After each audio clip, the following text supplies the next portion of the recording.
بسم اللہ الرحمن الرحیم۔ السلام علیکم۔ ہارون کی چہیتی ملکہ زبیدہ اپنے شاندار محل کی کھڑکی میں سے باہر کا نظارہ کر رہی تھی کہ اس نے بہلول کو نہر کے کنارے بیٹھے ہوئے دیکھا۔ وہ بچوں کی طرح ریت سے کھیل رہا تھا۔ کبھی وہ اس کی چھوٹی چھوٹی ڈھیریاں بناتا، کبھی انہی کیاریوں کی شکل دیتا، کبھی ان گروندوں میں کھڑکیاں اور دروازے بناتا۔ زبیدہ کچھ دیر اس کا یہ کھیل دلچسپی سے دیکھتی رہی، پھر اپنی چند کنیزوں کے ساتھ باہر آئی اور بہلول کے پاس آن کھڑی ہوئی اور اسے متوجہ کیا۔ بہلول، یہ کیا کر رہے ہو؟ بہلول نے سر اٹھا کر دیکھا۔ یہ میں جنت کے محل بنا رہا ہوں۔ اتنا کہہ کر وہ پھر اپنے کام میں مصروف ہو گیا۔ اچھا، زبیدہ نے مصنوعی حیرت سے کہا۔ پھر کچھ سوچ کر بولی، بہلول، تم بہشت کے یہ محل بیچتے بھی ہو؟ ہاں، بیچتا ہوں۔ کتنے دینار میں؟ زبیدہ نے مزاحاً پوچھا۔ صرف 100 دینار میں۔ زبیدہ نے سوچا کہ اس طرح مذاق ہی مذاق میں بہلول کی مدد بھی ہو جائے گی۔ اس نے کنیزوں کو حکم دیا کہ بہلول کو 100 دینار ادا کر دیے جائیں، اور بہلول سے بولی، بہلول، میں بھی ایک بہشت خریدنا چاہتی ہوں۔ کون سی؟ بہلول نے استفسار کیا۔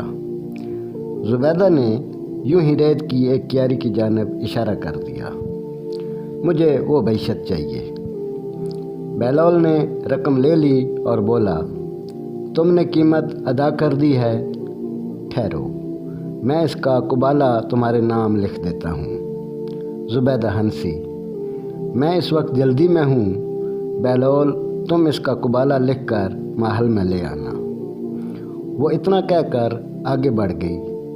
بہلول بھی اپنی مٹی کی ڈھیریاں ڈھا کر اٹھ کھڑا ہوا اور وہ سب دینار اپنی جھولی میں ڈال کر ضرورت مندوں اور نداروں کی تلاش میں نکل گیا۔ زبیدہ سب کچھ بھول کر اپنے معمولات میں مصروف ہو گئی۔ رات اپنے بستر پر گئی، آنکھ لگ گئی تو اس نے دیکھا کہ وہ ایک ایسے خوشنما باغ میں ہے جس کا تصور کرنا بھی محال ہے۔ وہ روئے زمین پر اس کی کوئی مثال ہو سکتی ہے۔ وہ حیران نظروں سے اسے دیکھتی کی دیکھتی رہ گئی۔ اس نے آہستہ آہستہ قدم اٹھائے اور ہر لحظہ حیرت میں ڈوبتی چلی گئی۔ اس کے چاروں طرف عظیم الشان محلات تھے جن کے در و دیوار میں جڑے ہوئے 7 رنگے جواہرات نگاہوں کو خیرہ کر رہے تھے۔ چمن میں بہتی ہوئی نہروں کا پانی موتیوں جیسا شفاف تھا۔ گلستان کی بہار قابل دید تھی۔ کلیاں چٹک رہی تھیں، پھول کھل رہے تھے، فضائیں معطر تھیں اور ہواؤں میں تازگی اور خوشگواری تھی۔ اتنی خوبصورتی، اتنا حسن اور دلکشی یکجا دیکھ کر زبیدہ حیران ہو رہی تھی۔ کچھ غلام اور کنیزیں صفے باندھے قریب آئے۔ زارنگار کرسی بیٹھنے کے لیے پیش کی اور مؤدبانہ لہجے میں بولے، تشریف رکھیے۔ زبیدہ تصویر حیرت بنی اس زرین کرسی پر بیٹھ گئی۔ ایک کنیز آگے بڑھی اور اس نے ایک دستاویز چاندی کی تشتری میں رکھ کر زبیدہ کو پیش کی۔ زبیدہ کچھ متذبذب سی ہو کر دستاویز اٹھائی اور ڈرتے ڈرتے اس پر نگاہ ڈالی۔ اس میں سونے کے حرفوں سے لکھا تھا، یہ قبالہ ہے اس بہشت کا جو بہلول نے زبیدہ کے ہاتھ فروخت کی ہے۔ اس کے ساتھ ہی اس کی آنکھ کھل گئی۔ وہ بہت دیر تک خواب کے سیر میں کھوئی رہی۔ اس کی آنکھوں میں وہ تمام فردوسی مناظر رقص کرنے لگے۔ اس نے سوچا، غور کیا اور اسے یقین ہو گیا کہ اس نے جو کچھ دیکھا ہے وہ خواب کی صورت میں ایک بشارت ہے۔ بہلول کا وعدہ سچ تھا کیونکہ اس نے بہشت کا قبالہ لکھ کر دینے کا وعدہ کیا تھا، اور جیسے نظارے اس نے خواب میں دیکھے تھے وہ روئے زمین پر کہیں نہیں تھے۔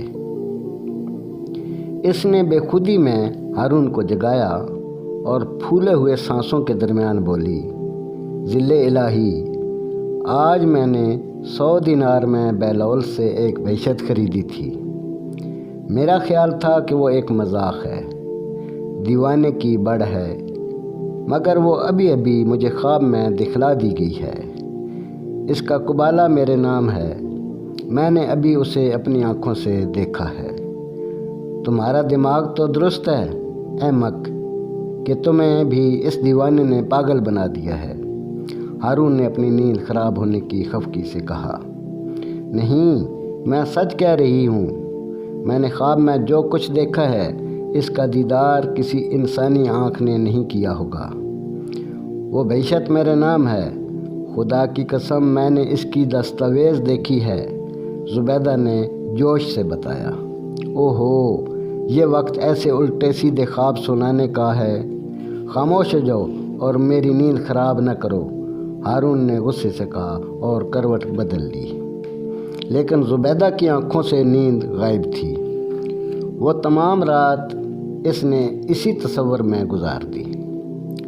صبح اٹھتے ہی وہ خواب پھر سنایا اور اسے یقین دلایا کہ اس کا خواب سچا ہے اور بیلول سے خریدی ہوئی جنت حقیقت ہے۔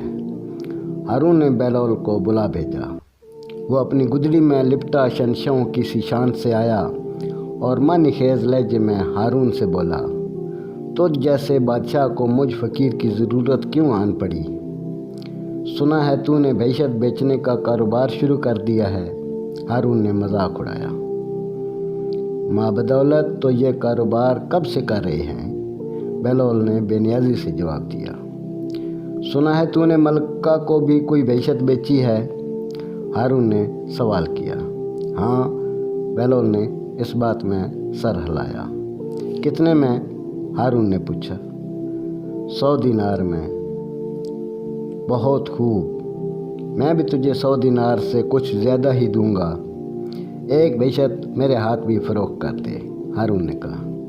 بیلول نے کہکا لگایا، ہارون، تیری ملکہ نے تو ان دیکھے یہ سودا کیا تھا، تو نے تو اس سے سب کچھ سن لیا ہے، اب اس کی قیمت ادا کرنا تیرے بس میں نہیں۔